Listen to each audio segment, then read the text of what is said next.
do quarto ano, boa tarde também, né, para os outros coleguinhas que vão estudar à tarde. Eu sou o professor Daniel, eu estou passando aqui hoje com mais uma aula de ciências e hoje a gente vai revisar o conteúdo que a gente viu semana passada. Semana passada a gente viu um pouco sobre cadeia alimentar, fluxo de energia, teia alimentar. Então, assim, hoje a gente vai revisitar esses conteúdos para que a gente possa fazer uma outra atividade e consolidar esse assunto.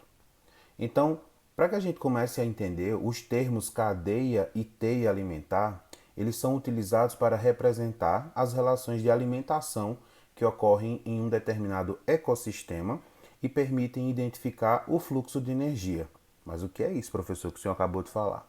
Então, a gente está falando em cadeia e teia alimentar, ou seja, a gente está falando sobre alimentação, as relações de alimentação que ocorrem em um determinado ecossistema.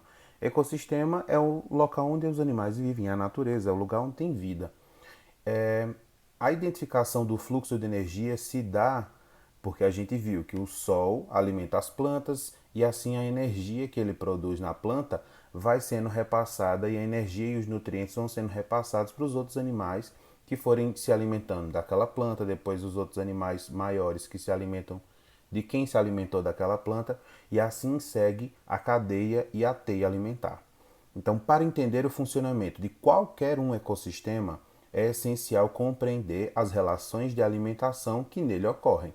As relações de alimentação demonstram entre os grupos de organismos que eles podem ser estudados pela análise das cadeias e das teias alimentares. E aí a gente acabou de falar o que é uma cadeia alimentar. As cadeias alimentares, elas podem ser definidas como as relações de alimentação existentes entre os seres vivos de um ecossistema. Ela mostra de maneira unidirecional, ou seja, em uma única direção, como a energia e os nutrientes fluem entre os seres vivos de uma determinada área. Observem aí essa imagem que vai aparecer para vocês. Nós temos um sol que está iluminando e alimentando esse mato, aí esse capim, que esse capim ele é produtor do seu próprio alimento, ele se alimenta da luz solar. E então vem o primeiro consumidor, que é o consumidor primário, é o consumidor direto daquela planta, que é esse gafanhoto. E ele vai lá e se alimenta da planta. Perceba que o fluxo de energia o fluxo de energia e nutrientes começa aí. O sol alimentou a planta por sua vez já está alimentando o gafanhoto. E aí vem um consumidor secundário, que é o pássaro, e se alimenta desse gafanhoto.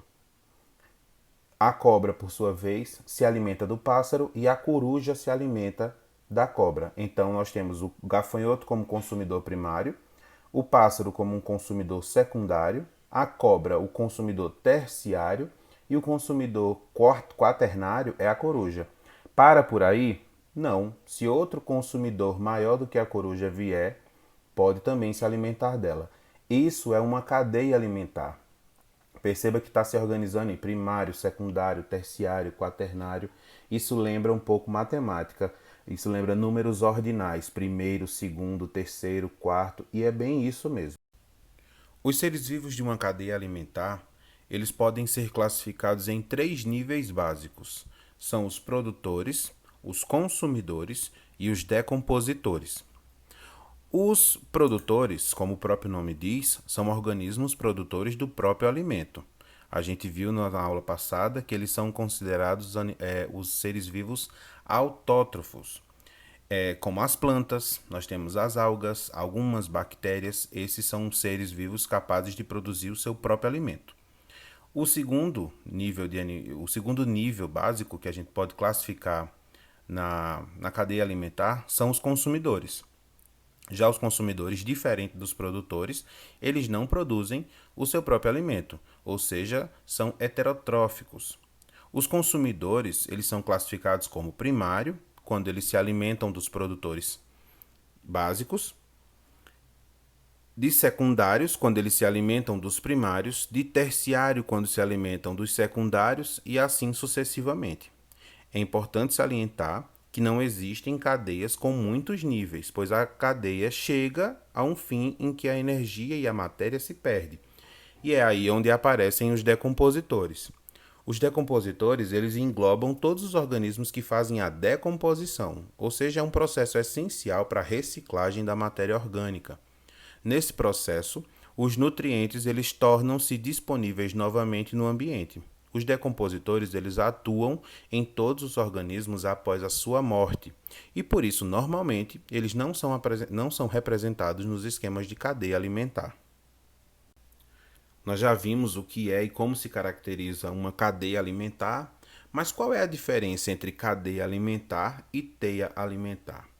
A cadeia alimentar, o fluxo de energia e nutrientes, ele segue uma direção unidirecional, ou seja, uma única direção. Já na teia alimentar, as relações alimentares entre os organismos desse ecossistema não se dá de forma unidirecional. As teias elas são formadas por várias cadeias alimentares que se cruzam. Observem essa imagem que vocês estão vendo agora. Essa imagem mostra que o fluxo de energia e de nutrientes está seguindo várias direções. Várias cadeias alimentares estão se cruzando para formar uma teia alimentar. Observem agora a atividade que vocês vão ter que fazer em casa. É uma carta enigmática. Você então faz a resolução dessa carta no seu caderno, grava um vídeo fazendo a leitura do que você descobriu e é essa a nossa atividade para casa.